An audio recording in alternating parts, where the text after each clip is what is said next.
And to see me be able to find incredible people and give them that, moms that have stay-at-home moms or single moms that now get to have a career and be around their children as much as they would like and be able to be a part of their lives more significantly.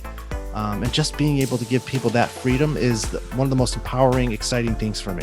So yes, do we want to build a world-class social media agency? Do we want to deliver? Yes, all those things are a given. But ultimately, finding great people and giving them a life of freedom is what makes me wake up every day feeling like I've done something meaningful. Like that to me that's definitely my driving force.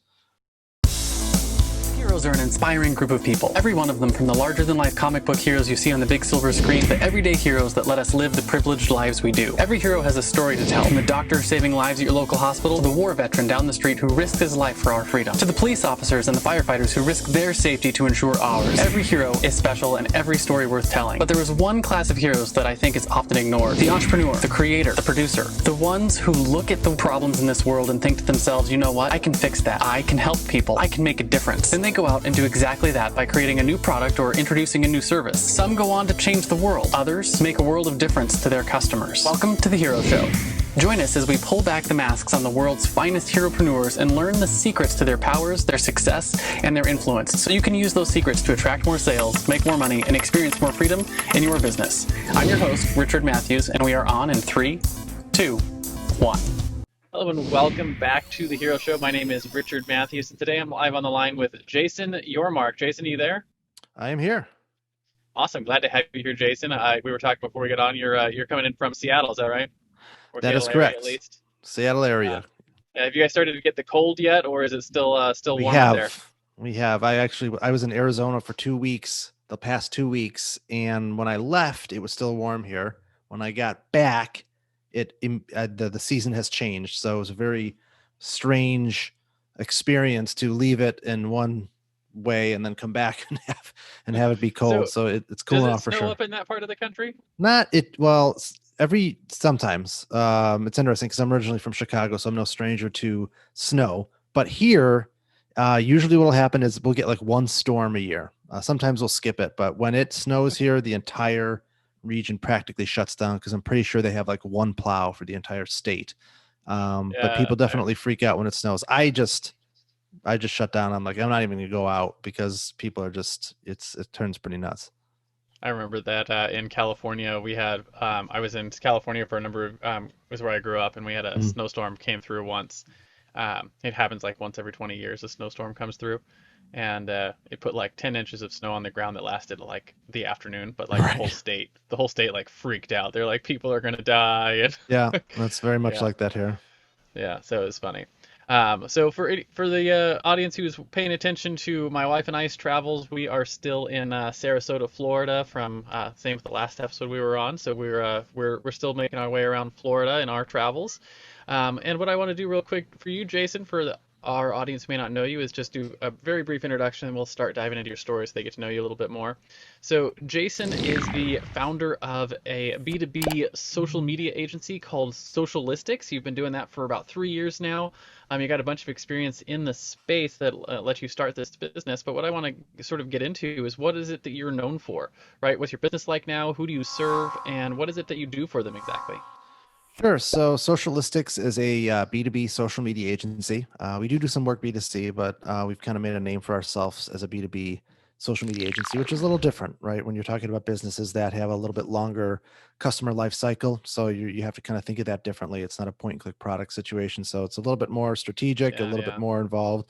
But we've made that's where a lot of my experience prior to Socialistics existed. And I just kind of leveraged that experience, and we've kind of established ourselves as a thought leader and a B2B social media expert. So we full service social media management for a variety of different clients. We've worked with the Air Force. We've worked with Habitat for Humanity. We've worked with a lot of technology companies, insurance, anything and everything in between. It just comes down to businesses that are really looking to have their social media actually have measurable results. And that's really what makes us different, is that we really focus, we shy away from vanity metrics, and we really look at leads, customers, sales. We need to make sure that the work that we're doing aligns to that, and we can communicate that to the client so that they can see the value in it and want to continue to work with us. Yeah, that makes a lot of sense. As someone who's got a small B2B agency myself, Mhm. um, I could see the value in having someone who specifically knew how to run our social media. So do you ever work with smaller companies, or do you only work with like large companies like the Air Force and Habitat for Humanity? No, I mean, I throw those out because that's the those are the ones Those are that the cool people names. will recognize, right? But yeah, I mean, we work with. It really just comes down to it's not so much. I mean, small business is kind of a term that's it's kind of ambiguous because it can mean a lot. I mean, there's businesses that do 5 million a year that probably refer to themselves as small business. So it really Yeah, depends on what you mean by that. I think ultimately the best clients for us are businesses that have established marketing budgets. Don't have to be convinced that marketing is a thing to grow your business. Typically they're spending a couple $1,000s at minimum in an agency relationship. That's what works for us. I mean, the small mom and pop shops, things of that nature that maybe can only afford a couple $100s a month. We're not the best fit for that. I mean, I love to help them, and I love to, at least try to provide some to be helpful. But in terms of an actual working relationship, it's typically businesses that can afford to spend a couple $1,000s a month at minimum on their marketing and specifically their social media. so are you doing any advertising on the social media platforms, or is it all For just sort of sure. organic social media stuff? It's both. I mean, paid. We typically avoid working with clients that are not comfortable with having an ad budget because organic reach is so non-existent on social these days. I mean, these platforms are designed to Suck the money provide out of you. right. I mean, one of my favorite quotes or sayings, and I can't remember who said it, is, "If you don't know what the product is, you are the product," and that's basically what Facebook is, right? I mean, their product is Yeah, people, and they're selling data, and they're selling access to getting in front of people. So a lot of people have a level of that they're uncomfortable with that. I think there's a lot of obviously with privacy and things of that nature, but ultimately at the end of the day, from a business standpoint, I mean, where would you rather be? 40 years ago, where your only ability to market to people was through billboards and TV and radio, spending tons of money, not measurable, and really having no idea what works and what doesn't, or now you live in a world where the barrier to entry is so much lower. You don't have to spend a ton of money. It's very measurable, and you know exactly how much you're spending, who it's getting in front of, and what's working and what isn't. So Facebook's in the business of yeah. making money. So, you have to get So comfortable with that. what social platforms do you find are the best ones for B2B style businesses?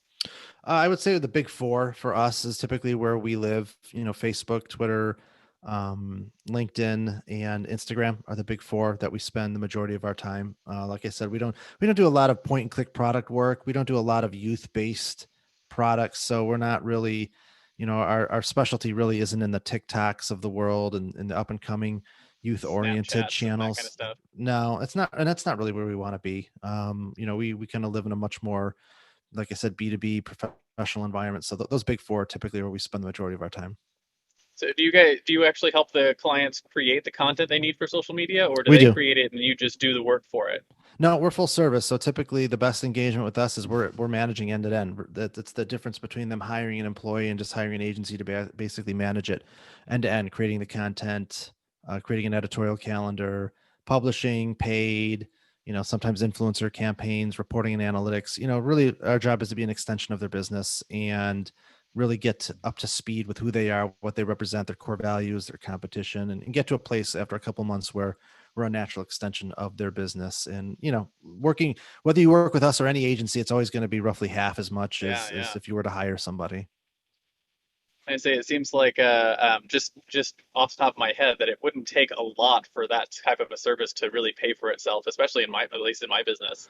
No, and we're another thing that makes us different is we're a month to month agency, which drives other agencies nuts. But it's worked for us because clients stick with us, and I like it because it avoids complacency. We have to earn the work every month. It's a risk free environment for clients. And if we don't do what we say we're going to do, if we don't deliver results, they're not going to stick around. So I think it's been a great model for us to implement because it's allowed us to kind of grow as an agency and build trust relatively quickly with clients. So then I know one of the things that's really important for agencies, especially when you're talking about marketing, is sort of that like that ramp up time to go from like getting everything going and figuring out the market and where the audiences are Hmm. and Yeah. how to actually turn those audiences into a result. What do you generally coach your clients is like this is how long you should expect Hmm. to at least try this out and commit to Yeah, it, for sure. even if you're doing month to month. Well, I tell them, I said realistically, like, well, even though we're month to month, I mean, I tell them expect 3 to 6 months before you start to see any significant movement. I mean, good marketing doesn't happen overnight, so Yeah, to it's not come going to into take this, 30 days. yeah, don't expect after 30 days we're going to change your world. I don't care who you work with. That's not going to happen. Now, you can throw a ton of money at ads and create some momentum, but if you really want a sustainable, scalable strategy, it's going to take some time. So it's really about finding a great partner that's going to help you build that up. So we definitely spend the first 30 days getting set up and acclimated with their business. And I usually tell them, within 2 or 3 months, we're going to start to see some momentum. And typically in most cases, we're able to demonstrate that and build that trust and show that that gets them comfortable and working with us long term. Yeah, that's really cool. So my next question for you then, in the outline here is your origin story, right? Every good comic book hero has an origin story. It's the thing that made them into the hero they are today. We want to hear that story. Were you born a hero? Were you bit by a radioactive spider that made you want to start a social media agency? Or did you start in a job and eventually move into becoming an entrepreneur? Basically, want to know where you came from and how you got Sure. to this point. I definitely wasn't born with everything. Is I'm self-made. But the short version of that is I was never a good student. I always was terrible at school and I hated school. But I went to college. I went to a public school and quickly was confused and didn't know what I wanted to do. Grades weren't great. Almost went to film school, which I think about all the time. I've always been a storyteller. I've always been fascinated by storytelling and movies, but ultimately took the safe path, finished school, got a communications degree. Um, the school for me was always just a means to an end. I ran an external painting business in my summers in college, and that is really where my entrepreneurial spirit kind of was built. Like I loved the idea of running a business and being my own boss, and I got a taste of that early on, and that really was I think the biggest trigger in what ultimately led me to where I am today. I so I but I got into marketing, communications, radio, TV, very low paying back in the late 90s. So I decided I got a marketing job and just kind of right around the dot-com bust. So I learned a lot about SEO and just kind of navigated through that and just got into marketing relatively in an early age, and lived in Chicago, moved to Seattle for Microsoft. They were hiring like crazy, and had the great opportunity to spend about 6 or 7 years at Microsoft. That's back in 2004, 2005. Really got into social media when it started to kind of get popular. Got a lot of experience. I launched social media for the last physical copy of Office for Mac. And I That's actually ended cool. up getting laid off from Microsoft. First time they ever did that. And I had about a year. They had a great severance package. I had a year to kind of figure things out. And I just started blogging and self-teaching, social media, building a following on Twitter, and eventually got named to Forbes Power Social Media Influencers list a few years ago, and just leveraged all that experience. And I knew that I always wanted to do my own thing eventually someday. And a couple of years ago, I reached a point in my life where I could take that leap and launch Socialistics, and that's how I got to being where I'm at. That's kind of the short version of my Yeah, origin that's story. cool.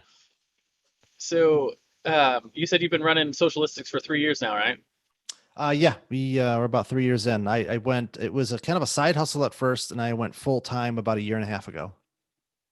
So how many employees do you have in your how big is your team at this point?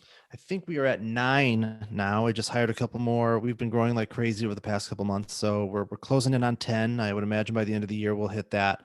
But yeah, it was just me. But we've reached that size so far. Yeah, and I know so you mentioned growing quite a bit this year, and I know this year has been really Hmm. crazy for a lot of businesses. How Yeah. has the whole global pandemic affected your business? Is it actually helping you grow because more businesses are seeing the need for this, or like what's the sort of struggle in life been like for, you know, Yeah, at first it 2020? hit at first it hit us hard. Certainly, just like a lot of people in businesses. So we lost a few clients because of that, and we kind of held tight. And then about 3 months ago, 3 or 4 months ago, things started to pick up a lot. And I think I attribute that to a couple things. Number one, I think people realize this isn't going away anytime soon. So we still need to kind of figure out how we're going to continue to run the business. And I think the second most important part is people realized, regardless of when this goes away or what our new normal is going to be, we're going to be much more online than we've ever been. And I think businesses realize we need to get really serious about our social media because it's becoming increasingly more important and more used. And I think that both of those things kind of sparked businesses kind of like re-engaging with agencies to kind of make sure that they get the ball rolling and make sure that they're investing and doing what they need to do around that. So I think it's those things that have really kind of, I mean, plus we've been around for 3 years, so our brand is out there. It's starting to get found more easily. I think all those things kind of just added up to us, having a lot of growth over the Yeah, past couple yeah. months. I said I almost wish my agency was a couple of years older for what we're doing because it would have been Hmm. prime time to really grow that. This we run a full service podcasting agency for businesses, which is Very super cool. cool. And we had the same kind of thing, right? The first part of the pandemic, things sort of squeezed a little bit, and a couple clients were like, "Oh my God, everything paused." Right? Spend no money at all, and we've come back stronger since summertime, which is Yeah. cool. And I think we're going to grow really well. And it's almost like the pandemic has taken the trends that were already happening on moving Yep. things online and like taken like a 10-year timeline and crunched it into a year Yeah. and a half. That's a great way to put it. No, I totally agree. So Totally agree. yeah, yeah. So it's really interesting, and I think there's a lot of potential for growth for certain types of businesses to really help other businesses, particularly in the B2B space, learn how to, whatever it is, if it's social media or, get building their platform with podcasts or advertising and getting their business to be online a lot more fully than they were Yeah. before. No, for sure. I agree. Absolutely.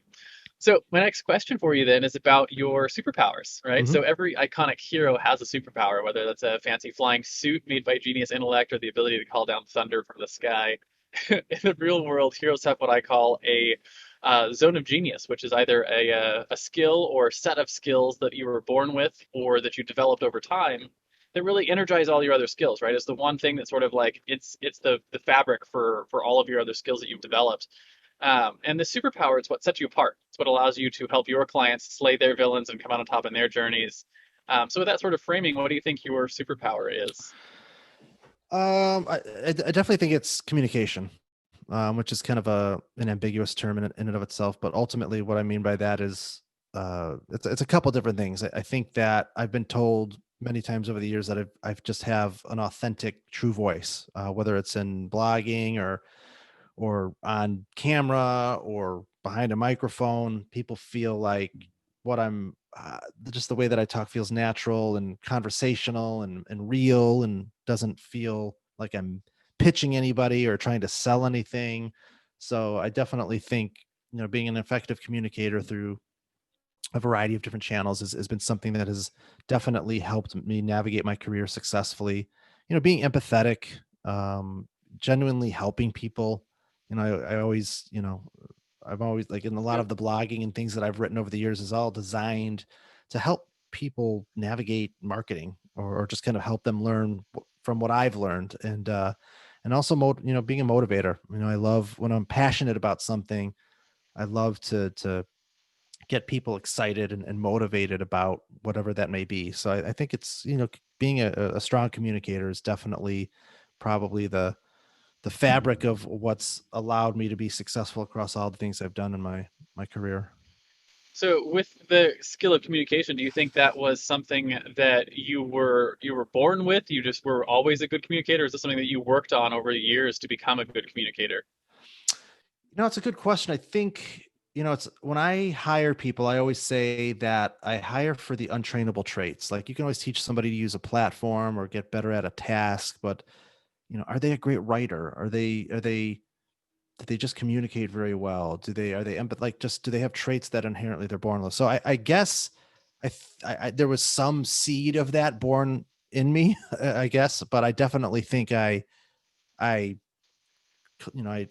got better at it over time, through my experiences in school and running businesses or I've always, like I said, I was interested in film and movies. I've always been kind of a goof off when it comes to doing funny videos and things of that nature over the years. So I always felt comfortable being in front of an audience. It's interesting because I consider myself an introvert. Like if you put me in a social environment, like I'm terrible, but you could put me on a stage in front of 10,000 people and I'm totally comfortable with that and I enjoy it. So it's kind Yeah, of a yeah. weird dynamic. So I definitely think it's a combination of both. I think it was born with some of it, but I definitely something that I worked on over the years.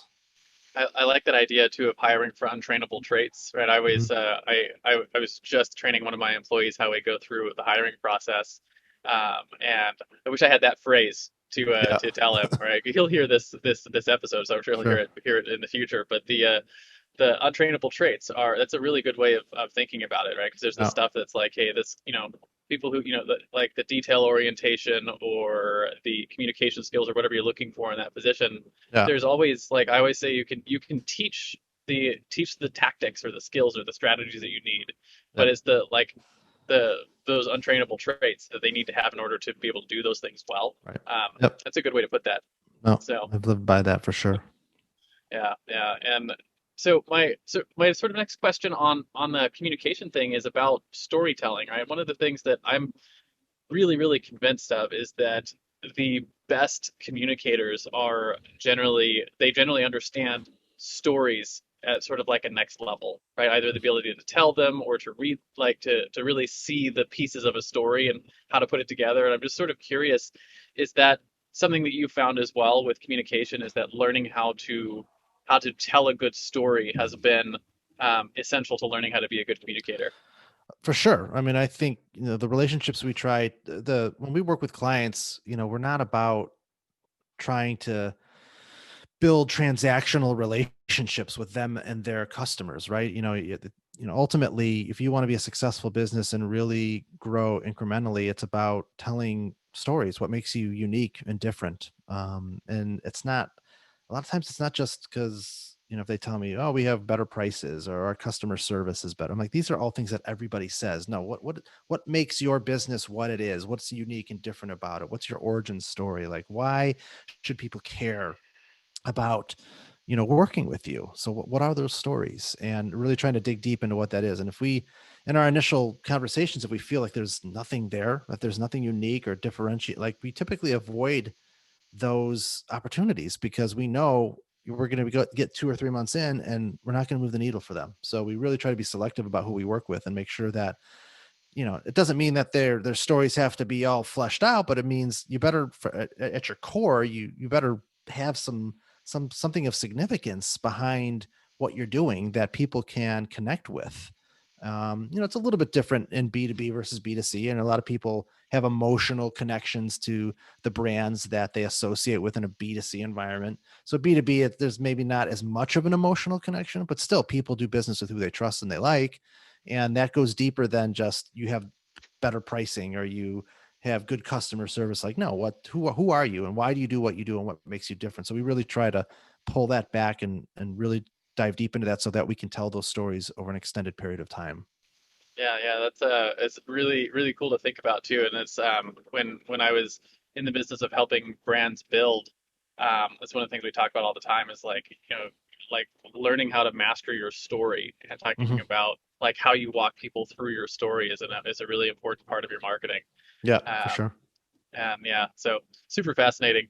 So the flip side then of your superpowers is your fatal flaw, right? So just like every Superman has his kryptonite, or Wonder Woman can't remove her bracelets of victory without going mad, you probably have a flaw that's held you back in your business, right? Something that you struggled with. For me, it was things like perfectionism, which kept me from shipping, or lack of self-care early on in my career, where I would let my clients walk all over me. And uh, but I think more important than the flaw is how have you worked to overcome that? Either to go around it or to deal with it so that you can continue to grow your business, and hopefully sharing that will help our listeners learn a little bit from your experience. Sure. There's a couple things. So real quick, I talked about being kind of socially introverted. So that's definitely a flaw for me personally. I'm bad at emoting. Like I'm not a very emotional person, but if we're talking about something that has affected the business, I would say that being overly generous, overly kind. We like I said, we're a month-to-month agency, which I'm in a digital mastermind group, and everybody that I talk to that owns agencies cringes when I say that. So there's not a lot of agencies that do that. And I understand both sides of it. But I think that what I've learned over the course, I believe in that methodology, but at the same time, our contract is very client friendly, too much. And it's because I'm really trying to do what the best. When I thought about launching my agency, I love the concept and the word disruption. Like I always use the Uber example. And I think about when they were sitting in a room and they invented Uber, like how brilliant of an idea, how they simplified the experience of getting a ride from one place to another and leveraging the existing infrastructure and making it such a frictionless experience for the end Yeah, user. And I really wanted to take that kind of mindset with an agency. Like, how can I create a frictionless experience for clients? What are the things that they don't like about working with an agency, and how can I eliminate that? And certainly at the top of the list was long-term contracts. So I believe in that conception, but at the same time, I've probably gone too far in terms of it being too client friendly, and that I've needed to kind of backtrack a little bit and put a little bit of protective layers in there to help our agency ensure that it's protected. And that, and so a lot of that's come from we've gotten as a bigger team, and it's gotten bigger than me. It's not just about protecting me, it's about protecting my team and yeah, making and your sure staff. that we're fiscally viable, and that, we start to hold clients a little bit accountable for these relationships as well. So definitely being overly generous has been my flaw, and something that I've continued to work on as we've matured as an agency. And I feel like we are in a position to be um, a little bit more aggressive in some of the language in terms of what we do and how we, position our relationships with clients. Yeah, yeah, that's an interesting line to walk, right? Because we did the same thing with our agency. It's all Hmm. month to month, Yeah. um, and it's a tough line, right? Where you're like, I want to be as client friendly as possible, Yeah. um, which helps you to both sign clients, but you also need to, like any of the work that you do as an agency, you have like the longer you do it, the more impact it has on the Yeah. business, Yeah. which is Well, I where try, the yeah. I think there's the legal side of things, and then there's the kind of the conversations that I have with them. I say, like, legally, you can cancel whenever you want, but ultimately this is going to take 3 to 6 months. So we're very transparent with them about expectations. And 90% of the time it works. But as you scale and get bigger and more people, more clients, you're going to come across situations where others will try to take advantage of that. So it's just a matter of finding the right balance. yeah, yeah. I look forward to running into those problems as we grow. Yeah. So, so my next question for you is about your common enemy, right? So every superhero has an arch nemesis, right? It's a thing they constantly have to fight against in their world. In the world of business, it takes on a lot of forms, but generally speaking, we put it in the context of your clients, right? And it's a mindset or a flaw that you are constantly have to fight to overcome so that you can actually get them the result they hired you for. Mhm. Right. And if you had your magic wand, and as soon as they sign on the dotted line, you could bop them on the head and not have to deal with that. What is that arch nemesis? Oh, that's easy. That's cleaning up other marketers' messes. A big part of what we get a lot of clients that come to us that have had bad experiences, have been misled, have been spent a lot of money on, um, no results. So a lot of times they come to us with a lot of hesitation, and they just don't, marketing tip can often has a bad kind of association with it. So a lot of times I'm having to kind of talk them through why we're different, and what the right way is, and what you can expect when things are done the right way. And so a lot of it is just kind of educating and kind of talking them off the ledge, and getting them away from, not all marketers are bad. There are good ones, there are good agencies. So a lot of what I do is designed around that. So that definitely complicates what we do, and oftentimes creates a longer decision making timeline, because we kind of have to work through that and demonstrate our competency, whether it's through just the conversations that we have, examples of our work, testimonials. That month to month thing certainly helps kind of cut through that a little bit, because they don't have to worry about kind of getting into a long term relationship without getting a taste of what we can do. So that is definitely a big thing that I'm having to overcome fairly often with a lot of the calls that I have with folks. Yeah, yeah, that's an interesting thing too, right? Because I think it happens in a lot of industries. We did, I said when we were doing the brand building stuff, the biggest problem we ran into is like the the website and the marketing that someone previously had done, and it's Yeah. all just built terribly. Yep. And it's interesting because marketing, like as a whole, because everyone needs it, Yep. it attracts a lot of people to come and provide those services, Yep. whether or not they have the chops to actually do it and do it well. Well, that's part of the problem is that you're getting so many people that think that they're marketers, right? They're like, oh, like especially some of the younger generation that have built a social media following, and they're like, oh, I've built this huge following, so and then it's just all vanity metrics at that point. Like anybody can build an audience on Instagram or Facebook. There's 100 different ways to do that quickly and easily, but ultimately, what really separates the pretenders versus those that are seasoned pros is the work that we're doing actually translating to customers, leads, sales.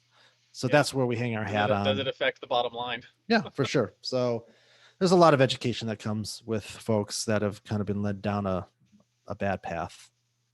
Yeah. So since that's a fairly common problem, how do you sort of handle that in the sales conversations for people who are listening who might be in that same situation, running a business and having to deal with the other, the people who came before them and didn't Yeah. do a great job?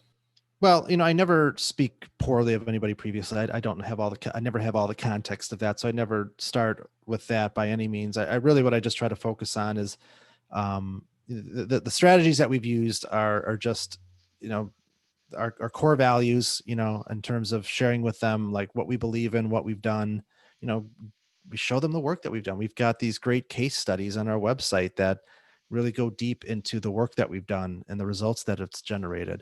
I think it's that. I think it's personally having 20 plus years experience, some, track record work we've done. Again, our month to month, I think inherently helps, alleviate some of concerns that people have. And ultimately, it goes back to what I said, my superpower, just being a good communicator. I think when I have the opportunity to have a conversation with folks, I think they can feel that I'm authentic and what I'm saying is true, and that I'm not just trying to sell. And I'm not trying to sell anybody. I mean, sales is a big part of what I do, but I'm not trying to sell anybody. I'm just telling them, like, you know, trying to understand who they are, what they're looking for. Can we help? Like, I'm just trying to navigate a conversation with them to see if, like, I feel like there's a really good mutual fit there. If there is, then they sense the passion and the authenticity about what I'm talking about. So I think inherently they get that. So I think as long as you approach opportunities authentically and not try to be everything to everybody, you got to be okay to say no. Yeah. There's a decent percentage of ones that I've built a process where we say no to a decent amount because it's not going to be a good fit, whether it's budget, whether it's I don't think we can help them, whether there's other things they need to work on. So as long as you take that approach, I think ultimately you're going to be able to kind of cut through dealing with any negative experiences that they've had. Yeah, that's really good advice.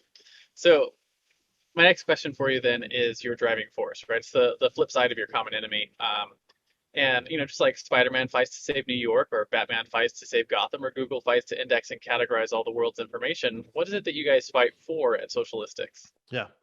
I could sit here and tell you, we want to be a world-class social media agency. We want to deliver results, and all of those things are true. But if you're asking, really at the end of the day, what I take a lot of pride in and what motivates and drives me is I want to build an agency that provides people a place to work, a work environment of freedom.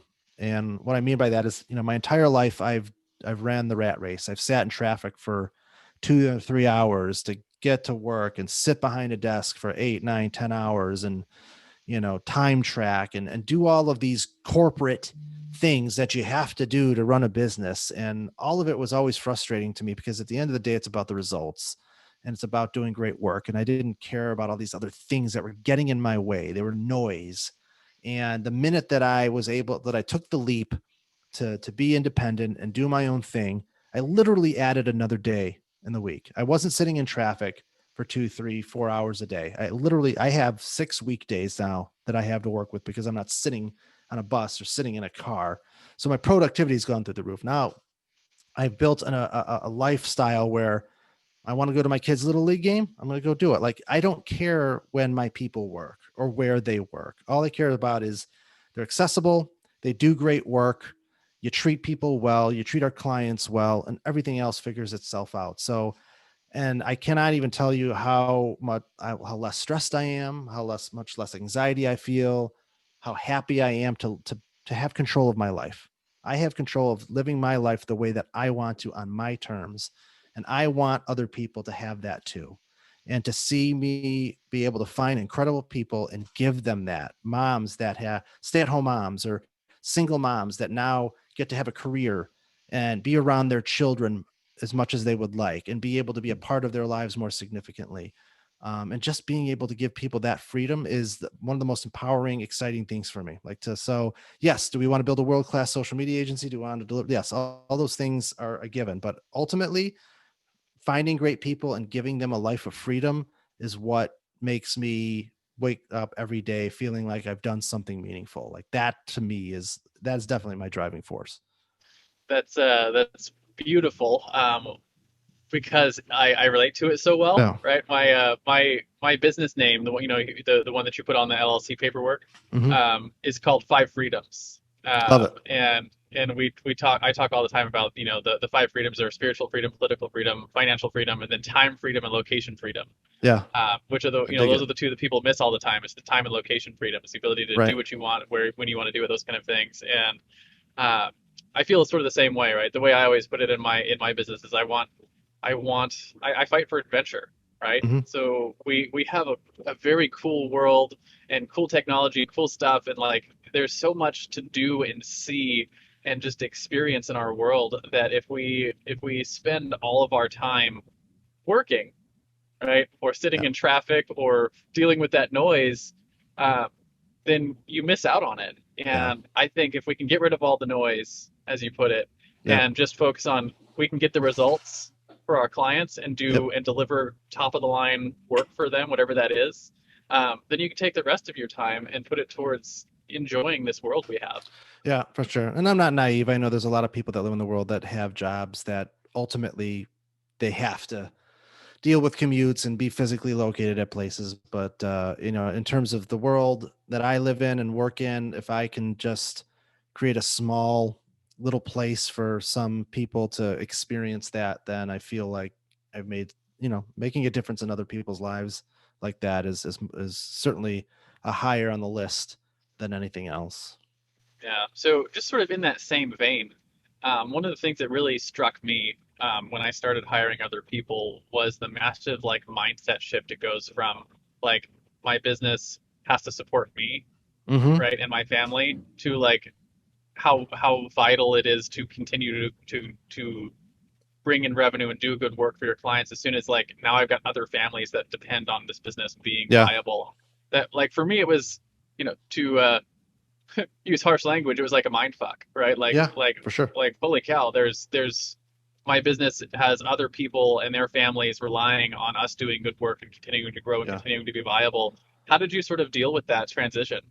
Yeah, and that's the new stress, right? It's like, yeah, I've eliminated the other kinds of stress, but my new stress is, this isn't just me. It's like I'm taking care of other people, and I have their ability to pay their bills is somewhat, reliant on making sure that I'm making good choices and running the business effectively. So, yeah, how do I deal with that? I mean, I think part of it is I'm very transparent with my team. I'm very open and honest with them about where things are at and what's happening, what's working, what isn't. I want everybody to feel like they are an active contributor and a big part of building what is that we're creating, especially in these beginning stages. So that open honesty certainly plays a part in that. And this goes back to one of my weaknesses. I've always said I'm bad at emoting. Well, one of the things I'm working on is to be transparent with my team. Not like, there are days where I wake up and I freak out about things, probably more so than I should. I always say your highs are never as high as they appear to be, and your lows are never as low as they appear to be. But as a business owner, you kind of, you go back and forth. So I never try to kind of like, overreact around my team. But I'm honest with them. I'm like, hey, I'm worried.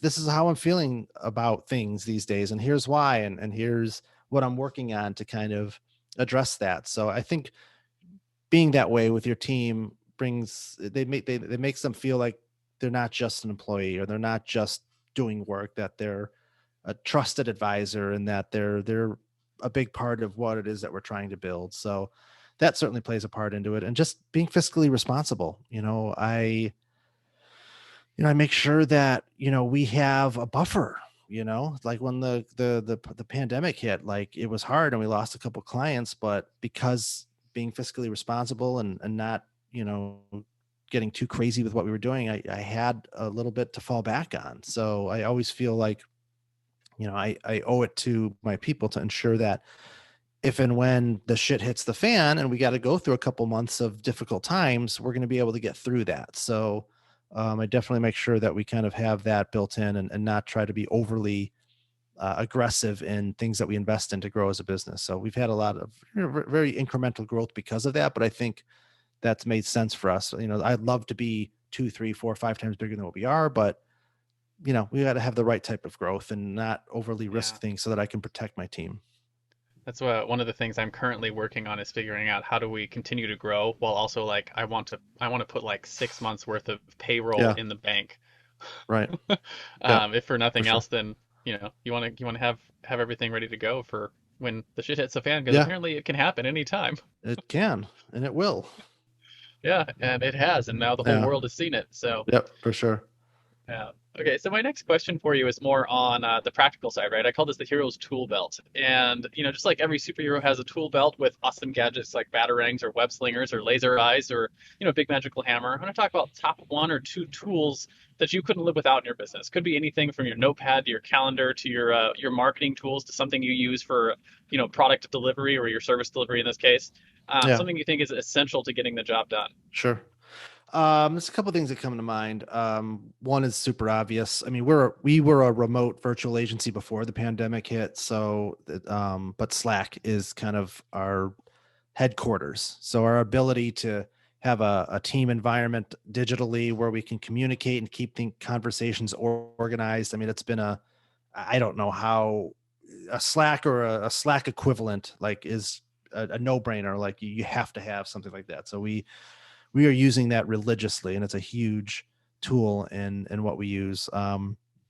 We as a social media agency, data is very important, reporting, analytics. So we use a platform called Agency Analytics, which is a tremendous tool as a marketing agency to provide custom dashboarding for clients that's digestible. It's not overwhelming. It's very visual. It's customizable. They connect with everything under the sun. It's been a huge platform for us to be able to deliver world-class analytics to our clients.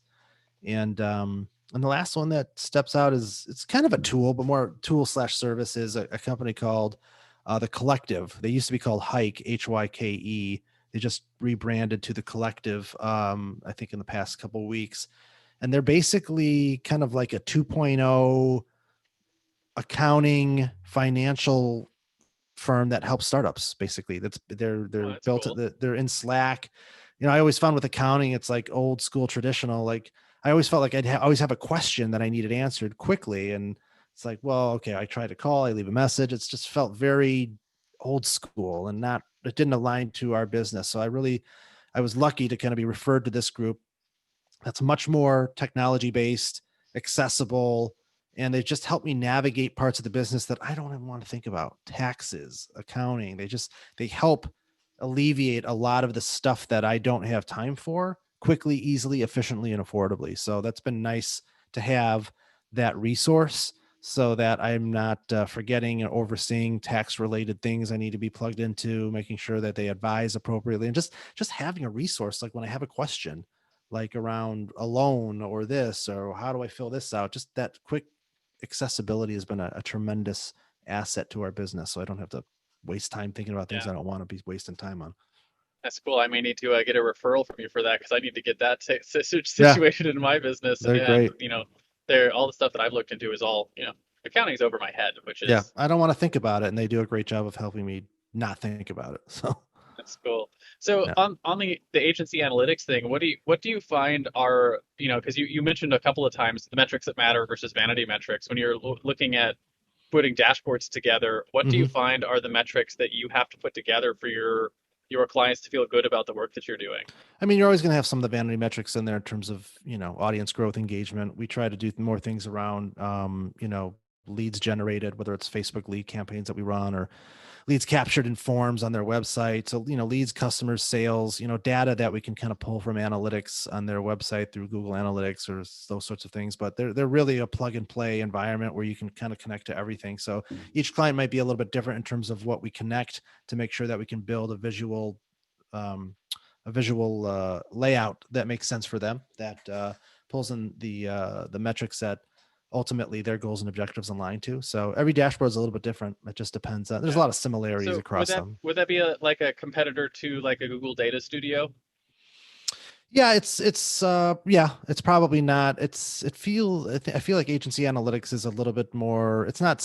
I wouldn't call it enterprise. I would say it's super affordable. It's like 150 a month, and but it's really scalable, and we've never felt like it didn't do something that we needed. So I think the biggest challenge that Yeah, we yeah, found, a lot of clients come to us with these like massive reports, and they're ugly and they're confusing, and clients don't have time to deal with that. They need something quick, easy, get me to the point. An agency analytics kind of delivered that, the ability to kind of deliver a very digestible report with a lot of flexibility around what it looks like, how it works, and how we can deliver it. So it's just been a huge yeah. And um, I tool I for know us. I know personally as someone who's trying to grow my agency and my business, like the thing that I'm most interested in is figuring out how to get all of the things that have to happen in my business Hmm. turned into digestible reports so I can just like see a quick overview of like here's where this is at, here's where this is at, here's where the other thing is at, Yeah. and be able to make decisions and move on. Yeah. Because that's the thing that I need to be doing. And Yep. so the better job the reporting is done and like for us, it's like figuring out how to do some of those things. But I can imagine, hiring an agency that be able to just say like, quickly look at the report and be like, yep, that looks good to me, and make decisions and move on. Yeah. For your clients, is probably a huge boon. Yeah. No, it's a great tool. Great tool. Well, Speaking of heroic tools, I want to take a few minutes to tell you about a tool we built that powers the Hero Show and is now this show's primary sponsor. Hey there, fellow podcaster. Having a weekly audio and video show on all the major online networks that builds your brand, creates fame, and drives sales for your business doesn't have to be hard. I know it feels that way because you've tried managing your show internally and realize how resource intensive it can be. You felt the pain of pouring 8 to 10 hours of work into just getting 1 hour of content published and promoted all over the place. You see the drain on your resources, but you do it anyways because you know how powerful it is. Heck, you've probably even tried some of those automated solutions and ended up with stuff that makes your brand look cheesy and cheap. That's not helping grow your business. Don't give up though. The struggle ends now. Introducing Push Button Podcasts, a done-for-you service that will help you get your show out every single week without you lifting a finger after you've pushed that stop record button. We handle everything else: uploading, editing, transcribing, writing, research, graphics, publication, and promotion, all done by real humans who know, understand, and care about your brand almost as much as you do. Empowered by our own proprietary technology, our team will let you get back to doing what you love while we handle the rest. Check us out at pushbuttonpodcast.com/hero for 10% off the lifetime of your service with us, and see the power of having an audio and video podcast growing and driving micro celebrity status and business in your niche without you having to lift more than a finger to push that stop record button. Again, that's pushbuttonpodcast.com/hero. See you there. You're listening to The Hero Show, unlocking the power of influence and success. so my next question for you is about your own personal heroes, right? So every hero has their mentors. Frodo had Gandalf, Luke had Obi-Wan, Robert Kiyosaki had his rich dad, and Spider-Man even had his Uncle Ben. So who were some of your heroes? Were they real life mentors, speakers, authors, peers who were maybe a couple years ahead of you? And how important were they to what you've accomplished so far in growing Socialytics? Yeah. So my answer to this is going to sound very cheesy, but it's authentic, which aligns to one of my core values. It's real. I've self-taught. I Unfortunately, throughout my entire professional career, I have not had really any good managers or mentors. I mean, I'm sure I've had small bits of it over time, but nothing that really stands out that really made a significant difference in my life. And that's not a sob story; it's just my reality. So a lot of what I've done has been self-taught. So when I think of the term hero, which I think can be a word that's often overused. So I Yeah. take it, I don't take it lightly. When I think of the word hero, that's a pretty significant word. So for me, two stand out. My mom, by far, she passed away in '06, but I grew up in a single parent environment with my brother, myself, and my mom, and she had to make a ton of sacrifices just to pay the bills. And we grew up poor, and she did everything she could to give us a good life and kind of shield us from our realities. And although in the moment when I was a kid, I probably didn't recognize that or appreciate it as much. As I've gotten older in life, I certainly do. I wish every day that I had one more opportunity to tell her that. So she's definitely somebody that I consider a hero and has made a huge impact in helping me be the man that I am and what I've been able to accomplish. The second part of that is my kids, my two boys. I have two boys. One is 18 and the other is 15. And I consider them heroes because they've been through a lot. They've dealt with a divorce, and which is never easy on kids. My youngest was born practically premature and had to have heart surgery within a year of his life, and has always been small for his age. And so, just the amount of crap that he's had to go through, and just he's this amazing kid who just isn't phased by any of it. He has his own podcast. I mean, the kid's amazing what he's been able to So cool. accomplish and everything that's been thrown at him. My older son, same thing. It's been tough for him too, but he started a t-shirt brand with a friend of his a couple years ago, and it's been pretty darn successful for where they're at and where they're going with it. Just seeing them do the things that they're doing, and just being great humans. They're good kids, and they appreciate everything that they get, and they've always been great kids, and that's not a common thing these days. And I'm sure, yeah, I'm partial, but they really are. So I just look at what they've accomplished and what they've done. And, I've tried to be the best father that I can be. And I know that I'm not perfect. And just to see what they've accomplished and where they're at is something that I take a lot of pride around, and, that I draw from. So I would say, as cheesy as it may sound, it's my mom and my two boys. So That is far less cheesy than you would imagine. I asked that question to every guest who comes on, yeah, and probably no fewer than 80% of the people we have on, it's a mom, a yeah, dad, a grandma, grandpa, uncle, or a yeah. child who Well, comes it up could in be it there. could be an easy answer to give, but I mean, it really is. In Yeah, my yeah. life, that's what stands out more than anything. And it's the same for me, right? My wife, my grandmother, my parents, they shaped who I am, and just looking my oldest just turned 11 the other day, and I got four of them, so I got a boy and Yeah, three girls, yeah, and they've shaped so much about who I've become over the last decade, yeah, that I can't even I couldn't even, it would be hard to even put it into words how much they impact you, just by watching them grow and become the little humans that they're becoming. yeah. No, for sure, I can relate. So yeah, that's super cool. Yeah, So my next question for you here is about your guiding principles, right? It's one of the things that makes heroes heroic is that they live by a code. For instance, Batman never kills his enemies; he only ever brings them to Arkham Asylum. So as we wrap up the interview, I'm going to talk about top one or two principles you use regularly in your life. Maybe it's something you wish you know when you first started out on your own hero's journey. yeah. The two that stand out, and I've kind of this word's kind of getting thrown out throughout our time together, is just being authentic. Again, it's another one of those words that it gets overused, that everybody throws out because it's fancy and it sounds good, but ultimately, just being yourself and trusting that. I think we live in a world right now, which is unfortunately, it's like you can't disagree with anybody. We've lost our way, like where people can still be friends or colleagues and have differentiating opinions. We've gotten away from that, and I think people sometimes are afraid to be their true selves, and I think that that's a dangerous world to live in. I really enjoy in being around people that are authentic and what they say and what they do. The opposite is a big pet peeve of mine. If people are fake, and I don't want to be around that sort of thing. So being authentic is such a core principle of mine personally and professionally. And the other is just being helpful.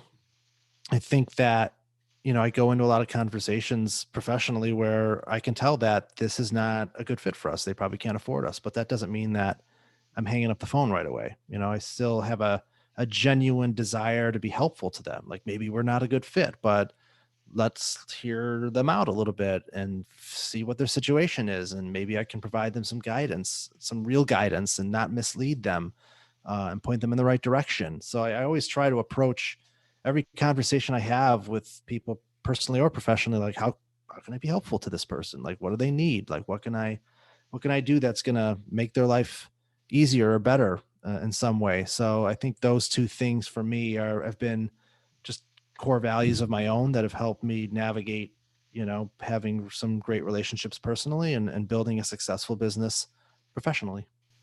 Yeah. The helpful one is one of those things that has always been sort of a core value of mine as well. That I didn't really know that it was until I started like finding people that were like, "Why are you like that?" And then it was like, "Oh, Yeah. I didn't realize that was not a Well, normal thing." because it's not the norm. People are not used to that anymore. So it's Yeah, it's and become like less of a thing.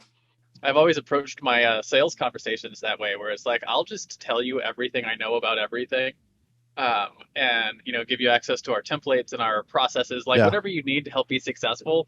And like whether or not you hire me is sort of irrelevant, right? Right. Because the reality is like they're gonna realize that, like, oh, you know your stuff, and I Yeah. don't want to do that, right? That's Yeah. It's why that's interesting. why I'm So talking to an agency. we launched a podcast, Socialistics podcast, and really it's designed. It's called Social Media Stories, and we all they do is talk about, like, here's how I did this, or here's tools that I've used, or here's where I screwed up. Maybe you can avoid making the same mistake. So it's really kind of designed around helping other people that are either thinking about starting an agency or just starting out. And people are like, well, why would you do that? You're going to compete with them. And I'm like, that's what I have to give. Like, why, I want to help other people. There's enough business to go around, especially for good marketers. So I feel like, it's me being authentic and just doing, I have this Yeah, yeah, experience and knowledge to share. And I think it would be a disservice to not put it out there. absolutely. I agree completely on that whole point. Yeah. And it's amazing how powerful it is when because it being helpful to someone else is one of those things that it ties your story together with someone else. It creates those strong relationships with your clients, and they want to stick Sure. around for a long term because you've actually like genuinely helped them.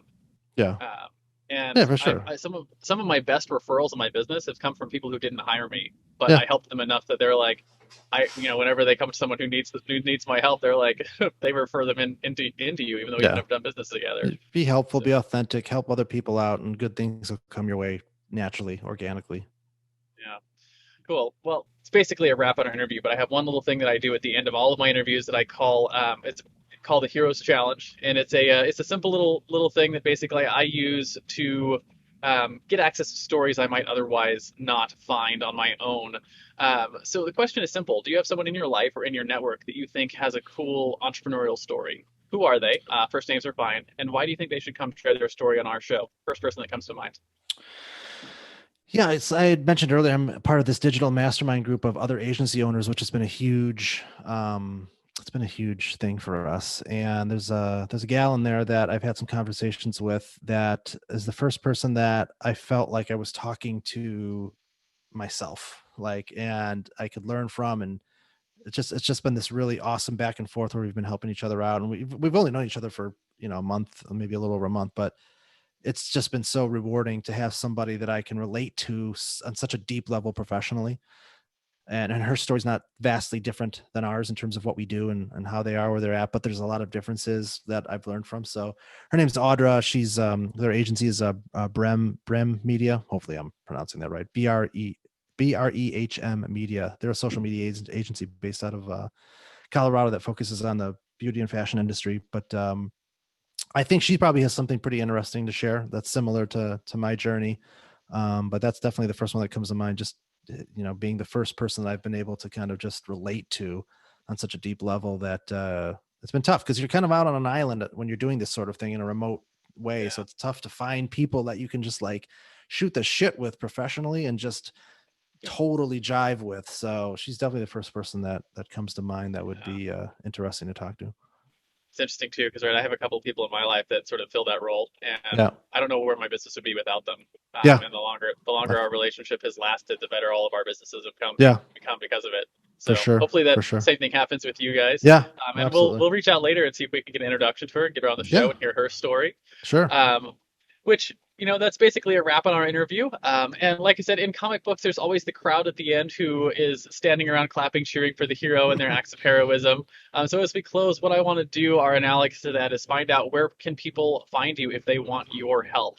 Where can they light up the bat signal, so to speak, and say, hey, Jason, can you come help our business with our social media? And I think more importantly than where they can go is who are the right types of businesses to reach out and ask for help. Yeah. Well, that's one nice thing about having a Google-like name is you just search for Socialistics and you'll find us. But basically, socialistics.com is our website, and you can find us on every social media channel using that name. You can find our podcast on our website as well. And as far as the right type of, I mean, honestly, there's two types of right. There's the people that, I guess it's a couple. I mean, if you're just, you want to learn, you're wanting to get involved in social media, feel free to reach out. If you're a business that's just looking for a little bit of direction, maybe your budget's not quite in the 4 figures, but you just want some direction, I'm happy to have those conversations. Or if you're a business that, is spending a couple $1,000s on marketing comfortably and feels like, ultimately you don't have any idea whether your social media is doing anything for your business and you want to be able to make that connection, we're definitely the right agency to talk to. Even if it doesn't mean working together, at least kind of getting you pointed in the right direction and what to be thinking about and how to ask the right questions in terms of who you partner with. So those are the best folks that would find some value in reaching out to us. Awesome. Thank you very much for your time today, Jason. It's been a pleasure having you on. And if you've been listening and you are in that B2B space with your business, definitely take the time to reach out to Jason. I know social media is a huge part of growing a business nowadays. So even if it's just to get on the phone and pick his brain a little bit for a little while, obviously he's got a lot of experience here. And again, Jason, thank you so much for coming on today. Do you have any final words of wisdom for our audience before I hit this stop record button? Yep, just be authentic, be helpful, be a good person, and everything else will fall into place. But appreciate the opportunity to spend time with you today. Awesome. Thank you for coming on, Jason.